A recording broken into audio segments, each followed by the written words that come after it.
జై హో బీసీ జనాభాలో దాదాపు 60-70% ఉన్న వెనుకబడిన తరగతులం. తెలుగుదేశం పార్టీ వచ్చిన నాటి నుండే బీసీ సంక్షేమం, బీసీలకు గుర్తింపుని మొదలైందనడానికి చరిత్ర చెప్తుంది. శ్రీకాకుళం నుండి చిత్తూరు వరకు, అనకాపల్లి నుండి అటు అనంతపురం వరకు ప్రతి జిల్లాలో ఈ రోజు పేరు మోసిన బీసీ నాయకులు ఉన్నారంటే దాని చెలువ ఆ నాయకులు వెనక ఉన్నది ఒక్క టీడీపీ పార్టీ మాత్రమే. ఏది ఈ రోజు ఇప్పుడు ప్రస్తుతం ఉన్న అధికార పార్టీలో ఎక్కడ ఉంది బీసీలకి ఆదరణ? ఈ రోజు మాట్లాడుతున్నారు బీసీలు వెన్నుముకగా తీసుకుంటున్న తెలుగుదేశం పార్టీ ఎక్కడ, బీసీలు వెన్ను విరుస్తున్న వైఎస్ఆర్పీ పార్టీ ఎక్కడ అని ప్రతి బీసీ కూడా ఈరోజు ఆలోచించాలి. ఒక ఎర్రం నాయుడు గారు గాని, ఒక యనమల రామకృష్ణ గారు గాని, ఎంతో మంది నాయకులు పార్టీ పెట్టిన నాటి నుండి పార్టీని అంటి పెట్టుకుని ఉన్నారంటే బీసీలకి వారు ఇచ్చిన విలువే కాబట్టి, అంతకు మించి ఇంకోటి లేదు. ఈ రోజు బాధ అనిపిస్తుంది.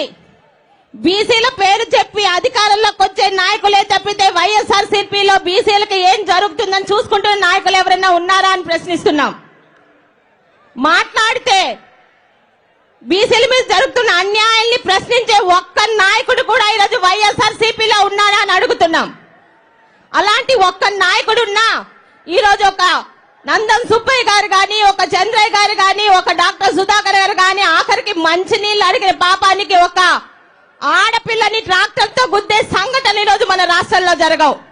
ఎక్కడండి బీసీ సంక్షేమం ఈరోజు ప్రభుత్వంలో? సిగ్గు లేకుండా, క్షమించండి, సిగ్గు పడకుండా ఈరోజు మాట్లాడుతున్నారు బీసీలు బీసీలు బీసీలు అని. ఎక్కడున్నారు బీసీలు? పదవులు బీసీలకి, అధికారం ఓసీలకా? ఈరోజు రెడ్డి అని తోక తగిలించుకున్న 6 రెడ్లకు తప్పితే వైఎస్ఆర్పీ పార్టీ అధికారంలో కానీ ఎంతమంది బీసీలకు ఈరోజు అధికారం చలాయిస్తున్నారో చెప్పమని చెప్పండి. పేరుకి బీసీ పదవులు, 2 గన్మ్యాన్లు, ఒక బంగ్లా, ఎక్కడికి వెళ్ళినా జీతాలు. అంతకు మించి ఏ శాఖకి ఏ బీసీ మంత్రి ఉన్నాడని చెప్పడానికి ఒక్కరు ముందుకు రారు.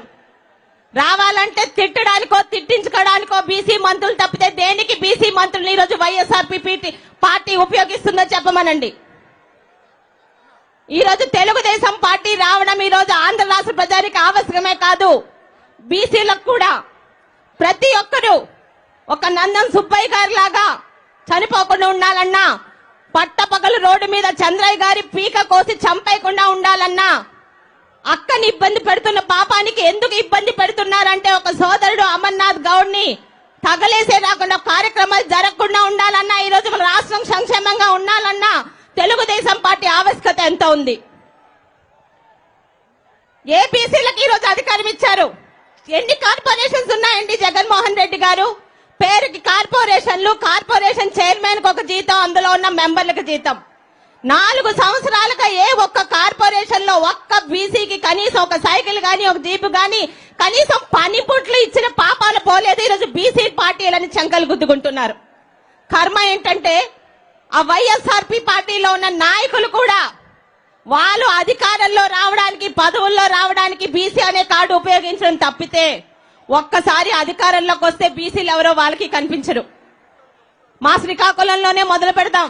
మా శ్రీకాకుళంలో ఉన్నాడు పలాసలో ఒక పశువుల శాఖ మంత్రి గారు. మరి ఆయన మొహం చూసి ఇచ్చారో, ఆయన తాలూకా బుద్ధి చూసి ఇచ్చారో పశువుల శాఖ మరియు మత్స్యకార శాఖ ఇచ్చారు.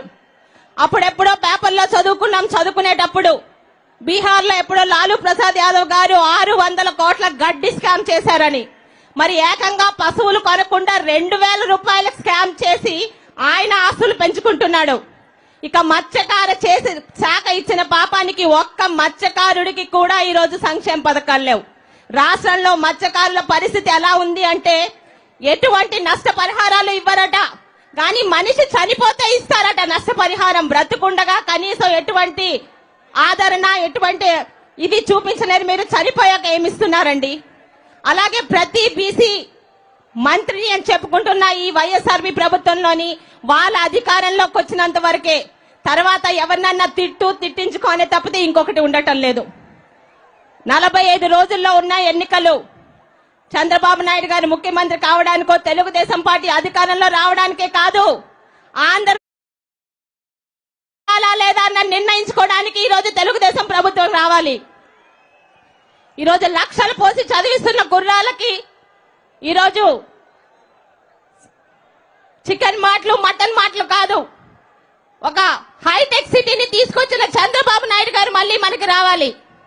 ఆంధ్ర రాష్ట్రాన్ని గర్వంగా భారతదేశంలో నంబర్ 1 గా నిలబెట్టే నాయకుడు మనకు కావాలి. ఈ రోజు మరి చంద్రబాబు నాయుడు గారికి తోడు పవన్ కళ్యాణ్ గారు అయ్యారు. ఇద్దరు నాయకులు ఎటువంటి భేషజాలు లేకుండా ఆంధ్ర రాష్ట్రం గురించి ఎన్నో మెట్లు దిగొస్తే మనకెందుకండి ఈరోజు భేషజాలు? ప్రతి ఒక్కరూ ఈరోజు జైహో బీసీ సభకు వెళ్ళాము, విజయవంతం చేశానని చెప్పుకోవడం కాదు. ఏ పని ఇచ్చినా కష్టపడి పని చేసే తత్వం ఉన్న ప్రతి ఒక్క బీసీ సోదరులకి సోదరుమనికి ఒక్కటే అడుగుతున్నాను, మనకి గౌరవంగా చూసి ఎక్కడున్నాయి ఈరోజు బీసీ స్టడీ సర్కిళ్ళు? ఎక్కడున్నాయి అవి? ఈ రోజు మనం చదువుకోకూడదు, మనకి ఈ రోజు పనిముట్లు రావు, ఆదరణ పథకాలు రావు. ప్రతి ఒక్క బీసీ సోదరుడు కూడా వచ్చే 45 రోజుల్లో మన తాలూకా ధ్యేయం ఒక్కటే, ఇక్కడి నుంచి వెళ్ళినప్పటి నుండి ప్రతి ఒక్కరం 100 మంది బీసీల చేత తెలుగుదేశం పార్టీకి ఓటు వేయాలని ప్రమాణం చేసి ఇక్కడి నుంచి కదలాలని కోరుకుంటూ, మరి ఎందరో పెద్దలున్న సభలో నాకు కూడా మీ ముందు మాట్లాడే అవకాశం ఇచ్చిన